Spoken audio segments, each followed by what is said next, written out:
పైనున్న తెలుగుదేశం రాష్ట్ర అధ్యక్షులు మన తెలుగుదేశం పార్టీ రాష్ట్ర అధ్యక్షులు శ్రీ అచ్చెన్నాయుడు గారికి, భారతీయ జనతా పార్టీ అధ్యక్షురాలు శ్రీమతి దగ్గుపాటి పురంధేశ్వరి గారికి నా హృదయపూర్వక నమస్కారాలు.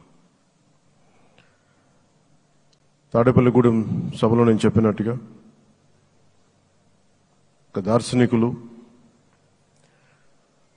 4 దశాబ్దాల సుదీర్ఘ అనుభవం, ఎన్నో ఒడిదుడుకులను ఎదుర్కొన్న తెలుగుదేశం జాతీయ పార్టీ అధ్యక్షులు శ్రీ నారా చంద్రబాబు నాయుడు గారికి నా హృదయపూర్వక నమస్కారం.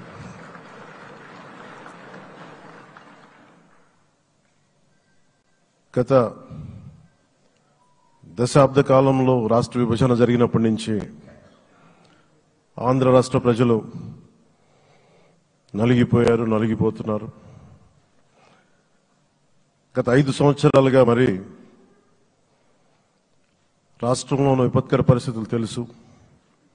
మనందరం సమిష్టిగా పోరాటం చేసి కలిసికట్టుగా ఉండి అద్భుతమైన మెజారిటీలతోటి 164 శాసనసభ స్థానాలని ఎన్డీఏ కూటమి దక్కించుకుంది. అద్భుతమైన విజయం. 21 పార్లమెంట్ సభ్యుల్ని మన సెంట్రల్ హాల్లో కూడా మాట్లాడుతూ ఉంటే అందరికీ ఆంధ్రప్రదేశ్ విజయం, తెలుగుదేశం, జనసేన, భారతీయ జనతా పార్టీతో కూడిన ఎన్డీఏ కూటమి విజయం దేశం మొత్తం చాలా ఒక స్ఫూర్తినిచ్చింది. ప్రతి ఒక్కరి విజయాన్ని వారి వారి రాష్ట్రాల్లో ఎలా దీన్ని ముందుకు తీసుకెళ్లాలి, ఒక్క ఓటు చీలకుండా అలయన్స్ అంటే ఎలా ఉండాలి అనేది మన ఆంధ్ర ప్రాంత ప్రజలు, మన ఆంధ్ర రాష్ట్ర ప్రజలు మనందరం కలిసి కట్టుగా చూపించాం. 2021 మార్చి 14 ఇప్పటం సభలో నేను ఒకటే తెలియజేసుకున్నాను, ఆ ప్రభుత్వ వ్యతిరేక ఓటుని చీలనివ్వను. ఆ మాట మీద ఉన్నాం, ఆ మాట మీద నిలబడ్డాం. ఒడిదుడుకులు ఎదుర్కొన్నాం, తగ్గాం, కానీ నిలబడ్డాం. ప్రజల నమ్మకాన్ని పెంచాం. అద్భుతమైన మెజారిటీతో ఈ రోజున మనం ప్రభుత్వాన్ని స్థాపిస్తున్నాం. చాలా మాటలు ఇచ్చాం. పొద్దున కూడా జనసేన లెజిస్లేటివ్ పార్టీ మీటింగ్లో నాయకుడిగా ఎన్నుకున్న సందర్భంలో మాట్లాడుతూ మనం చాలా మాటలు ఇచ్చాం. ఇది కక్ష సాధింపులకి సమయం కాదు, ఇది వ్యక్తిగత దోషులకి సమయం కాదు. ఇది 5 కోట్ల మంది పైగా ప్రజలు మన మీద నమ్మకాన్ని పెట్టుకున్నారు. మన మీద మనందరం ఉమ్మడిగా, మనందరం సమిష్టిగా ఆంధ్రప్రదేశ్ ప్రజలు ఏ అభివృద్ధి అయితే కోరుకుంటున్నారో మనందరం సమిష్టిగా దీన్ని ముందుకు తీసుకెళ్లాలి, అభివృద్ధి పథంలో నడిపించాలి. విద్య, వైద్యం, ఉపాధి, సాగునీరు, తాగునీరు, లా అండ్ ఆర్డర్ ఇవన్నీ చెప్పొచ్చాం. మనం బలంగా నిలబడతామని. అలాగే మేనిఫెస్టోలో, ఉమ్మడి మేనిఫెస్టోలో చాలా మాటలు ఇచ్చాం. వాటన్నిటినీ బాధ్యతగా ముందుకు తీసుకెళ్లాల్సిన అవసరం ఉంది. ఇలాంటి ఛాలెంజింగ్ టైమ్స్లో ఒక సుదీర్ఘమైన అనుభవం ఉన్న నాయకులు కావాలి. 4 దశాబ్దాల అనుభవం, అభివృద్ధి మీద అపారమైన అవగాహన, పెట్టుబడులు తెచ్చే సమర్థత, ప్రతిభ,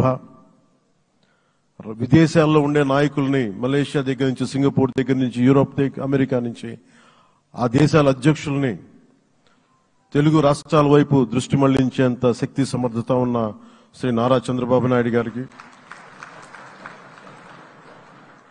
ఆయన నాయకత్వం చాలా అవసరం. ఆయన అనుభవం చాలా అవసరం. అలాంటి అపారమైన అనుభవం ఉన్న వ్యక్తిని, అనుభవం ఒకటే కాదు, ధైర్యశాలి. ఈ రోజుకి నాకు ఒకటే గుర్తుంటుంది. మన తాడేపల్లిగూడెం సభలో చెప్పాను, చాలా క్లేమోర్ మైన్స్ పేలిపోతే, జీప్ ఎగిరిపోయి కింద పడితే చొక్కా దులుపుకొని ఆయన మళ్లీ వచ్చి రాజకీయం చేసిన వ్యక్తి. ఆంధ్ర రాష్ట్ర ప్రజలు నలిగిపోయారు, నలిగిపోతున్నారు. గత 5 సంవత్సరాలుగా మరి రాష్ట్రంలోని విపత్కర పరిస్థితులు తెలుసు. మనందరం సమిష్టిగా పోరాటం చేసి కలిసికట్టుగా ఉండి అద్భుతమైన మెజారిటీలతోటి 164 శాసనసభ స్థానాలని ఎన్డీఏ కూటమి దక్కించుకుంది. అద్భుతమైన విజయం. 21 పార్లమెంట్ సభ్యుల్ని మన సెంట్రల్ హాల్లో కూడా మాట్లాడుతూ ఉంటే అందరికీ ఆంధ్రప్రదేశ్ విజయం, తెలుగుదేశం, జనసేన, భారతీయ జనతా పార్టీతో కూడిన ఎన్డీఏ కూటమి విజయం దేశం మొత్తం చాలా ఒక స్ఫూర్తినిచ్చింది. ప్రతి ఒక్కరి విజయాన్ని వారి వారి రాష్ట్రాల్లో ఎలా దీన్ని ముందుకు తీసుకెళ్లాలి, ఒక్క ఓటు చీలకుండా అలయన్స్ అంటే ఎలా ఉండాలి అనేది మన ఆంధ్ర ప్రాంత ప్రజలు, మన ఆంధ్ర రాష్ట్ర ప్రజలు మనందరం కలిసి కట్టుగా చూపించాం. 2021 మార్చి 14 ఇప్పటం సభలో నేను ఒకటే తెలియజేసుకున్నాను,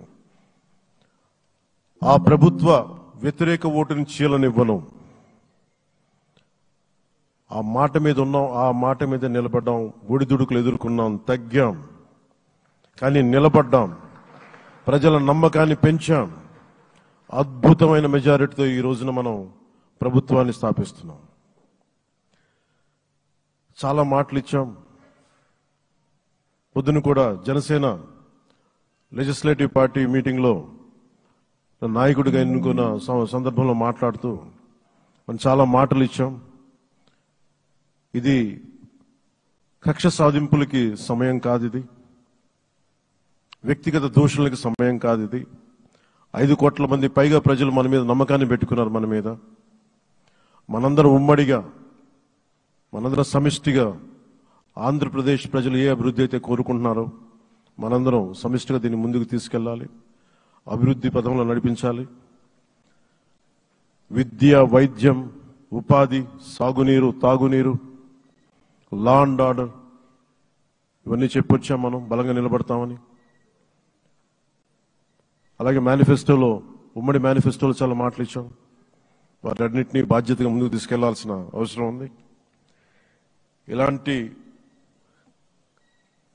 ఛాలెంజింగ్ టైమ్స్లో ఒక సుదీర్ఘమైన అనుభవం ఉన్న నాయకులు కావాలి. 4 దశాబ్దాల అనుభవం, అభివృద్ధి మీద అపారమైన అవగాహన, పెట్టుబడులను తెచ్చే సమర్థత, ప్రతిభ.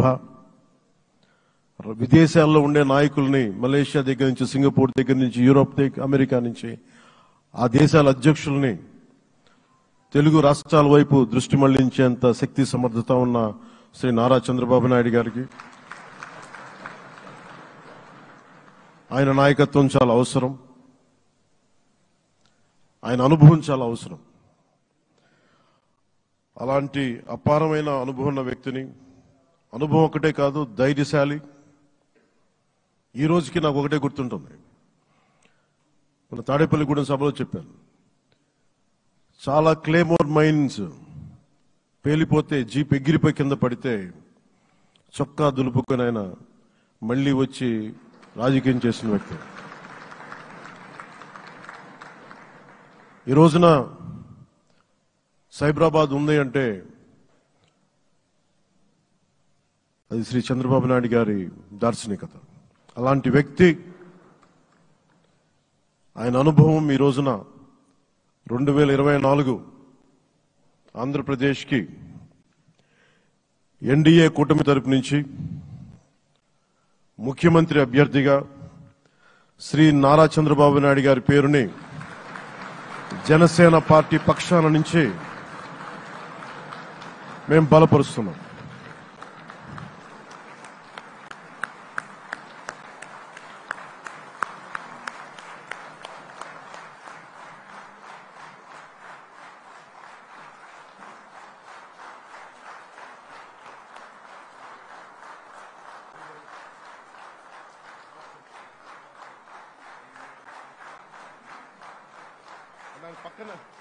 ఇది నేను ఆయన పక్కన పెట్టుకుని చెప్పాలి. ఆయన నలిగిపోయారు. నలిగిపోయారు. జైల్లో చూశాను ఆయన. పాపం భువనేశ్వర్ గారి బాధను చూశాను. నేను అనుకున్నాను, అమ్మ మీరు కన్నీళ్ళు పెట్టకండి, మంచి రోజులు వస్తాయని చెప్పిన మంచి రోజులు వచ్చినాయి. వారికి మనస్ఫూర్తిగా వారికి నా హృదయపూర్వక శుభాకాంక్షలు. మీరు అద్భుతమైన పాలన ఇవ్వాలి అందరికీ మనస్ఫూర్తిగా మీకు నేను తెలియజేసుకున్నాను సార్. సో ఇప్పుడు శ్రీ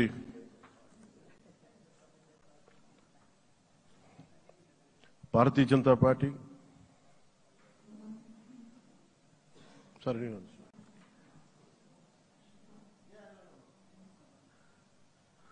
భారతీయ జనతా పార్టీ అధ్యక్షురాలు శ్రీమతి దగ్గుపాటి పురంధేశ్వరి గారిని వచ్చి వారి మద్దతు వారి సందేశం ఇవ్వమని కోరుకుంటున్నాను.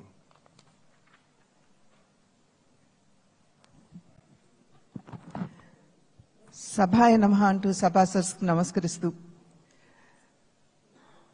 సభాధ్యక్షులు సోదరులు అచ్చెన్నాయుడు గారికి, పెద్దలు నారా చంద్రబాబు నాయుడు గారికి, సోదరులు పవన్ కళ్యాణ్ గారికి, వేదిక ముందున్నటువంటి భారతీయ జనతా పార్టీ, తెలుగుదేశం, జనసేన